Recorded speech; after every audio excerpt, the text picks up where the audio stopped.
एक बैग मिलता है। उस बैग के अंदर लाश मिलती है। उस लाश के 2 टुकड़े थे। पुलिस पता नहीं लगा पा रही थी आखिर बैग किसका है। उस बैग पर एक कोड का स्टिकर लगा था। बार कोड उसी के बैग पर लगाया जाता है जो हवाई जहाज से सफ़र करता है। एक आईपीएस अधिकारी देखकर पहचान लेते हैं। स्टिकर इसलिए लगाया जाता है ताकि पता चल सके बैग किसका है। फिर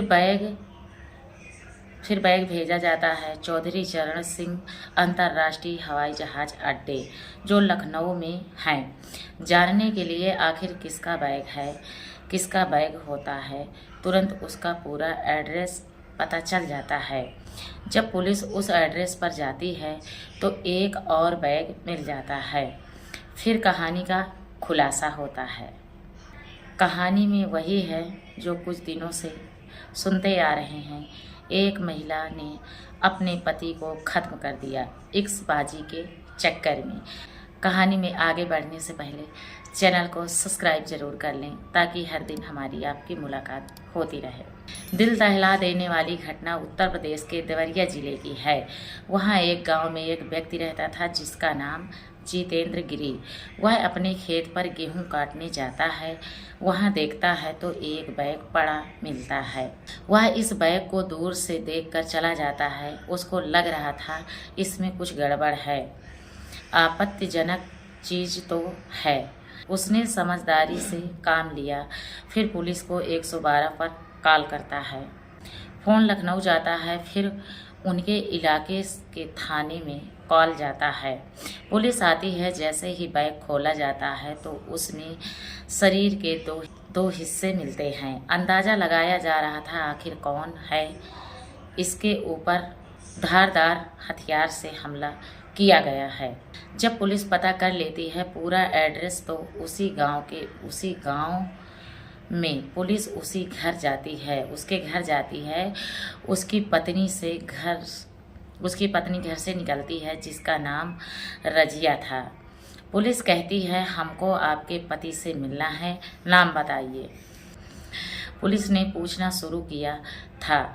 महिला चीख कर रोने लगी। पुलिस ने बताया भी नहीं था कि आपके पति के 2 टुकड़े मिले हैं, जैसे उसको उसके बारे में पहले से पता था। पुलिस घर की तलाशी लेती है तो एक और बैग मिलता है जिसमें खून भरा था। पुलिस का शक यकीन में बदल जाता है वहीं पे जब एक बैग और मिल जाता है।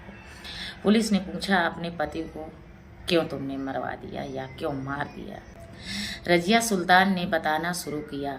नौशाद नाम का शख्स जो इसी गांव का रहने वाला है, उसके मामा का जो बेटा है, मैं उसकी बुआ की बेटी हूँ। यह बात 2014 की है। जब यह यहाँ आती थी वह बुआ के घर जाता था, तब दोनों में इक्सबाजी हो जाती है। वह जिला बलिया गांव पड़री की रहने वाली होती है। यह मामा के घर आती थी, वह अपने बुआ के घर जाता था। वहीं दोनों की मुलाकात होती थी। नौशाद ने अपने परिवार से कहा मैं रजिया सुल्तान को पसंद करता हूँ और उसने कहा मैं शादी भी करना चाहता हूँ। तो घर वालों ने मना कर दिया कि नहीं, उससे शादी आपको नहीं करनी। क्या उल्टे रिश्ते बना रहे हो, जिद पकड़ लेते हैं। आजकल के बच्चे जिद तो पकड़ ही लेते हैं। साल 2014 में परिवार से खिलाफ दोनों की शादी हो जाती है। खाने के लिए कमाना पड़ेगा ही, तो यह बाहर चला जाता है। तो नौशाद का एक भांजा होता है। वह एक दिन नौशाद के घर आता है तो रजिया सुल्तान और भांजे में बातचीत हुई तो इन दोनों में मोहब्बत प्यार हो जाता है। इसकी एक वजह थी साल में नौशाद 10 दिन के लिए घर आता था।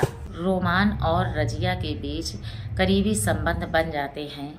जब मौका मिलता था तब घर आता था और रोमान ज़्यादा पढ़ा लिखा था। धीरे धीरे उसकी उम्र बढ़ रही थी। भांजा घर में आ सकता है, जा सकता है, किसी को भनक तक नहीं थी, कोई रोक टोक नहीं थी, शक भी नहीं था। मामा के घर भांजा जाता है तो किसको शक होता है? किसी को शक नहीं होता है। नौशाद के एक बेटी हो गई थी जिसका नाम फातिमा था।